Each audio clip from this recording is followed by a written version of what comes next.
Okay, so here's an update on my potatoes I'm growing up in the bee boxes. I'm up to 2 boxes now. We've had a lot of rain, so they've been growing really well. So as you can see, the leaves are popping up. I'm going to grab some compost and load them up right now.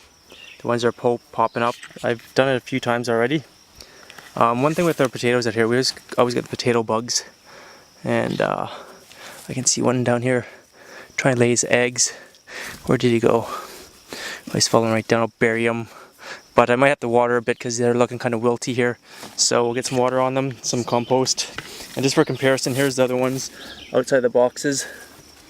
And they're coming along nicely too. So compost and some water time. Okay, so here I am with my compost. It's still pretty matted leaves, so I'm just gonna break it up a wee bit as I put it in here. And this is the biggest reason I'm doing the compost sifter, so I can sift out these big parts and have that nice fine compost for top dressing my beds and laying into my potato boxes or anything else that I kind of need. So that should be alright. We'll just get the last few ones on top here. Kind of break it up. Some down the sides. That should be okay, and they'll compact down over time as well. So we'll do this one here as well, because this one's more kind of dry leaves and a little bit of grass clippings, but it'll be okay. Clean that up, and we'll do this one over here a bit as well. There we go, and I got a bit of water here. I'll just get this stuff moist here. Get a good soaking. It gets right down to the bottom. This guy too.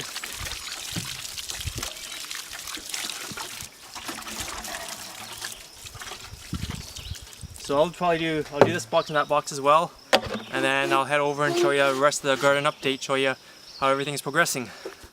Okay, here's one of my beds, the new bed I made this year. I'll put a link to it so you can see how I built it. I've got some spinach going in here, peas, and 2 plants of kale, a dinosaur and a red Russian. So I'm gonna have to tie another rope up along here for my peas to grab. They've come along quite well this past few days, and spinach is coming nicely as well. I've got some volunteer or some extra seeds I just dropped down of different varieties of lettuces here. There's 2 more in here. So, and this one here is lamb's ear. You can eat it as well, but I don't. I just get rid of it. Probably should eat it. It's free food, living off the land. Okay, so I'll take you over, show you my onions and my carrots. So here's my onions and carrots that I have. The onions were from Sets. And I've got my carrots, they're looking pretty good. Germinated really well in here. Look at them all down here. This was after I covered them up. They germinated within about 7 days. Watering them, keeping them covered so they were nice and moist. Wow, this is the most carrots I've ever had germinate in a season. So I'm excited about that. And as well, I've got some romaine I planted on the edges. And some spinach. It's going to seed already. But we'll probably come pick some of this weekend and hopefully sell it to some people I know. Tastes real good. And now my garlic as well. My garlic is looking amazing. So big. It's probably the best I've ever had garlic grow. Like, look how big the stems are on these guys. So stems are really big. I got my seed garlic, the big ones anyways, this year from a friend of mine, Paul from Stone Farm Garlic. Okay, just outside Bob Cajun. So if you want garlic, you're in the Fenland Falls area, come to our market, check it out. He's got lots of great garlic. So really happy with how this is going. Oh wow, I just noticed I've got a garlic scape already. Look at that. So that means I will be picking garlic scapes probably fairly soon. Oh, here's another one here. Coming along quite quickly. So garlic scapes, people will be wanting to purchase those from me too soon. Okay, here's my pickling cucumbers. I transplanted these guys a few weeks ago. They're doing okay, some of them, but I get these cucumber beetle, the yellow black ones, and they're just a pain. I threw some diatomaceous earth on them, on the plants, to hopefully kill off them, but they are all in my beds here, fornicating like there's no tomorrow. And there's 2 under here, and when I can, I try to get over and squish them and kill them. I've heard people that use little handheld vacuum. So here they are. I don't know if you can see the guy there. Get rid of him. But some people use the handheld vacuum to suck them up, which is probably the best option. So I should probably invest in one of those. And as well, I planted some extra seeds just around the edges. So if these ones don't survive, hopefully the next ones do. Okay, so here's the overview of the rest of the garden here. So here are my tomatoes. They're looking kind of sad right now. So hopefully they bounce back nicely. I put down some Epsom salts. Apparently tomatoes like the magnesium from them. So hoping they do better with that. And then over here, got my beans.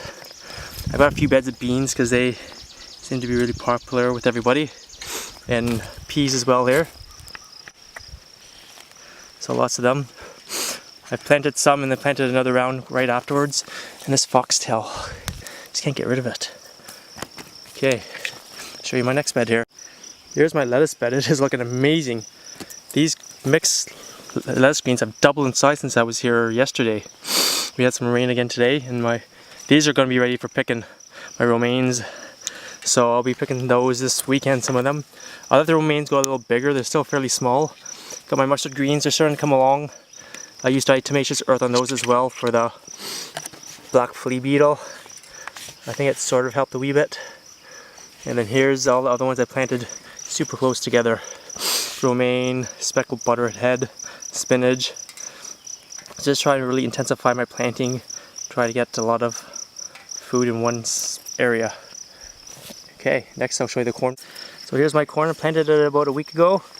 We had real warm weather. Corn likes the warmth, so they've come up quite well. I might do corn one more year. We'll see. I got enough seed probably for another planting for next year. They're really heavy feeders, so I'm going to have to compost them fairly soon, I think. Probably even a little bit of fish fertilizer on them just to help them expand. Okay, here's another tomato bed I've got. All the way down.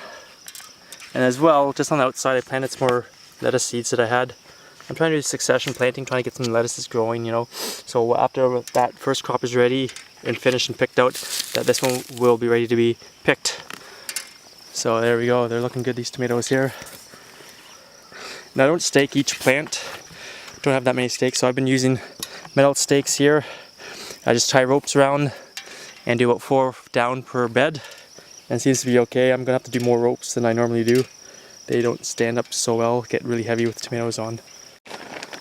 Okay, the last 2 beds are cabbage, broccoli, got a bit of kale, and here we go. So these ones are transplanted second, so they're still quite a ways behind from the next bed that I'll show you.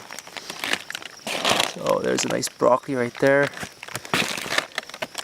and these guys look like they did quite well with the rain this afternoon. Kale's coming up quite well. And I'm planting on the end of most of my beds. These ones are looking pretty sad, so I'm hoping that they come back to life a little bit better than what they are.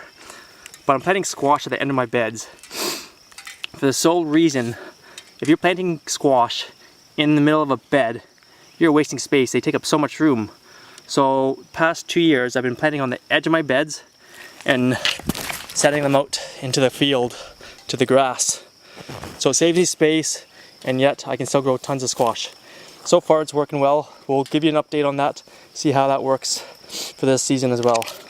So here's the other bed of my cabbages. Wow, look at these guys. These guys are looking huge. These are the cabbage variety that I told you in previous video that they should mature in 55 days. And let me tell you, look at that. They are looking beautiful, big. And I've planted everything close again in this bed, trying to create little microclimates underneath. I've got, what's this over here? Some broccoli. I think this one's cauliflower. That's broccoli there. Some more cauliflower, more cabbages along. And in my beds here, almost every bed has volunteer potatoes. From potatoes that I don't dig up from the previous years that you miss. You always miss something. So, that's the garden update. I've got my strawberries, they're sort of coming along. I've got strawberries. One looks like it's ripe, but I'm not really having high hopes for my strawberries. Haven't had luck in 4 years, so we'll see what happens. Blueberries are coming along nicely as well. We've got blueberries on them all. And there we go. And I just noticed over here, where did he go? We have a little bug down here. I don't know if you can see him. Looks like he's either drowning or swimming. Looks like he's upside down. Well, we see what happens. We'll let nature take its course. Okay, so there's the overview of my garden. The update. So there's the overview of the garden for now. Things are progressing quite nicely. I think that growing things underneath the grow light helped quite a bit this year. I'll post a link to my grow lights as well. And things are coming along nicely. So thanks for watching. Don't forget to subscribe to my channel to keep up to date with everything I'm doing here. And I'm hoping to get some more videos posted sooner than later. I haven't had time to get many up lately. But anyways, thanks for watching.